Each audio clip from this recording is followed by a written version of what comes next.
Assalamualaikum warahmatullahi wabarakatuh. Selamat berjumpa kembali di channel Den TV. Semoga hari ini membawa keselamatan dan kelimpahan rezeki bagi Anda semua. Amin amin ya rabbal alamin. Pada kesempatan kali ini kita akan membahas mengenai 10 pantangan pintu rumah agar malaikat rezeki selalu datang berdasarkan kepercayaan orang terdahulu.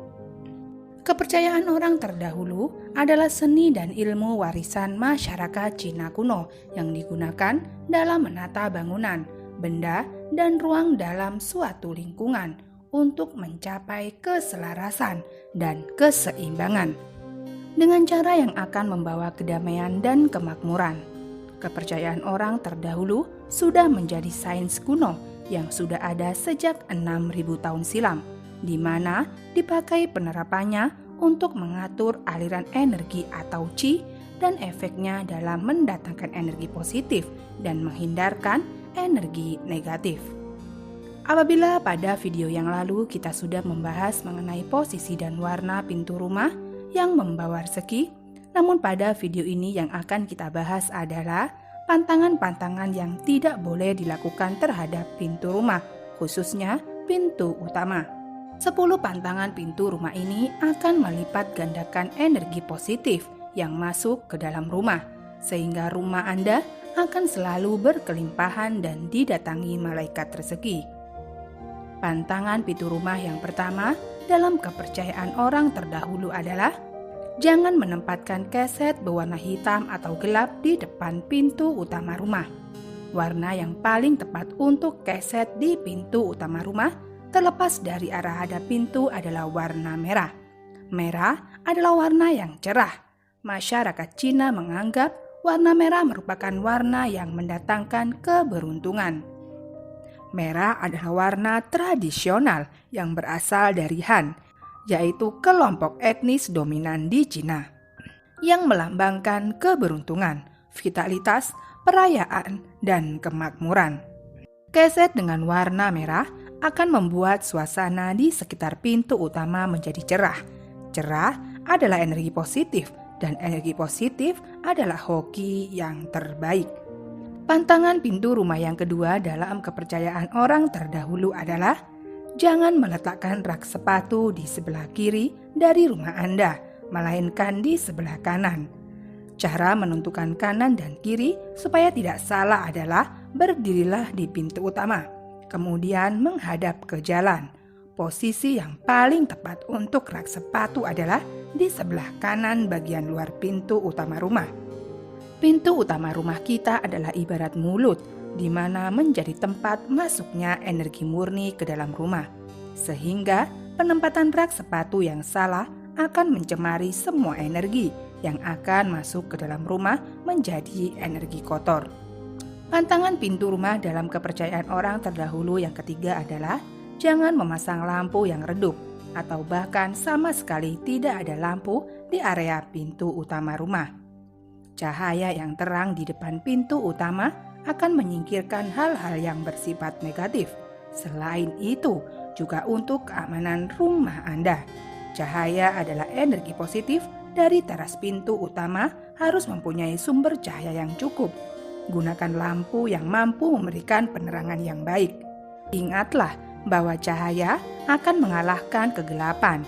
Dengan cahaya yang baik pada pintu utama, diharapkan energi yang masuk ke rumah akan lebih bersifat positif, sehingga akan membawa kemakmuran bagi penghuninya. Pantangan pintu rumah yang keempat adalah kepercayaan orang terdahulu jangan biarkan daun pintu utama menjadi rusak dan tidak terawat. Daun pintu yang retak, kotor, dan catnya mengelupas akan sangat mempengaruhi energi qi yang masuk ke dalam rumah.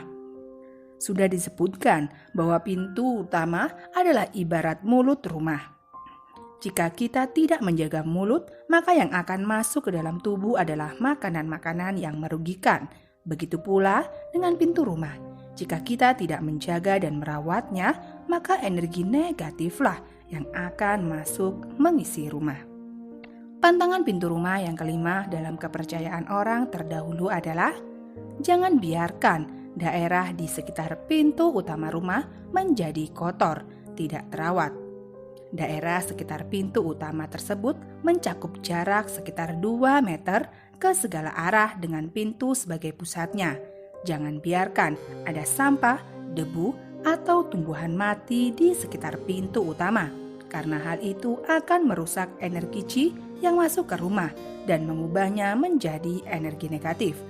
Jika energi negatif sudah terakumulasi di dalam rumah, maka akan bisa menyebabkan penghuninya menjadi sakit-sakitan, seret rezekinya, bahkan uring-uringan. Jadi sebelum mengambil kesimpulan bahwa rumah Anda terkena kiriman guna-guna, sebaiknya perhatikan dulu hal-hal pengaturan kepercayaan orang terdahulu semacam ini.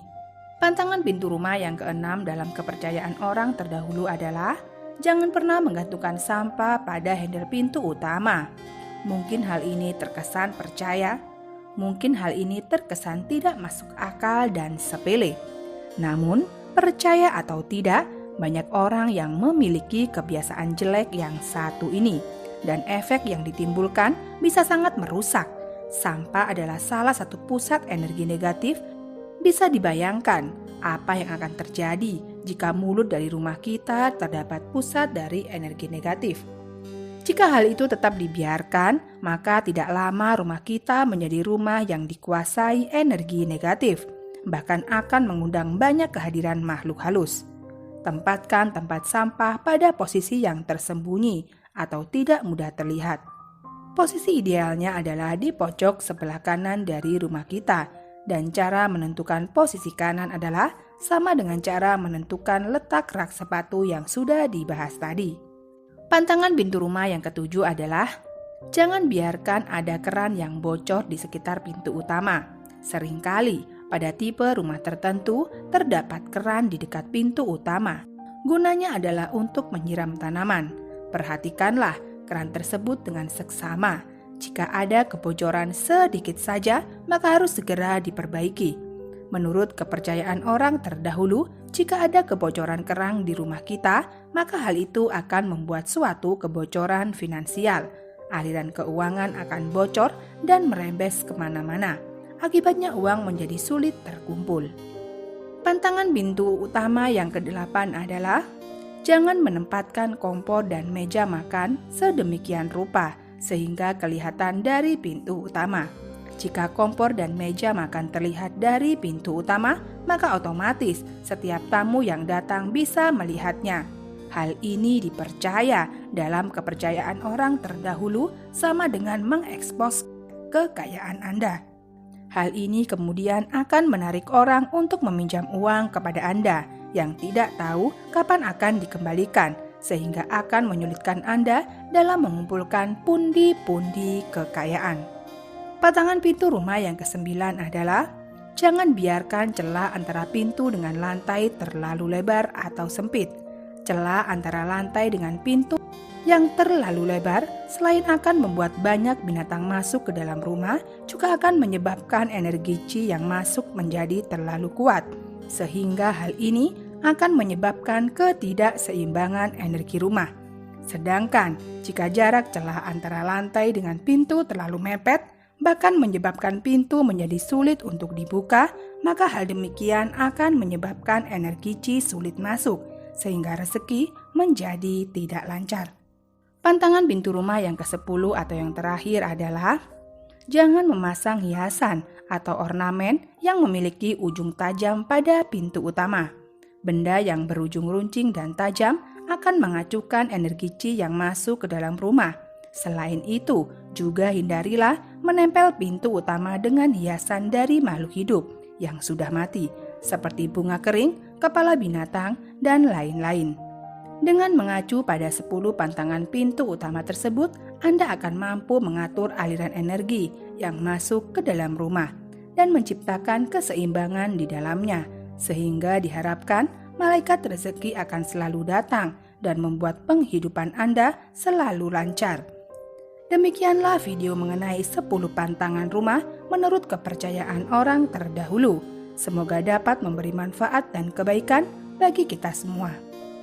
Sebagai penutup, kami doakan agar Anda sekeluarga selalu diberikan kemudahan dalam mencari rezeki dan penghidupan. Amin, amin, ya Rabbal Alamin. Akhir kata, wassalamualaikum warahmatullahi wabarakatuh.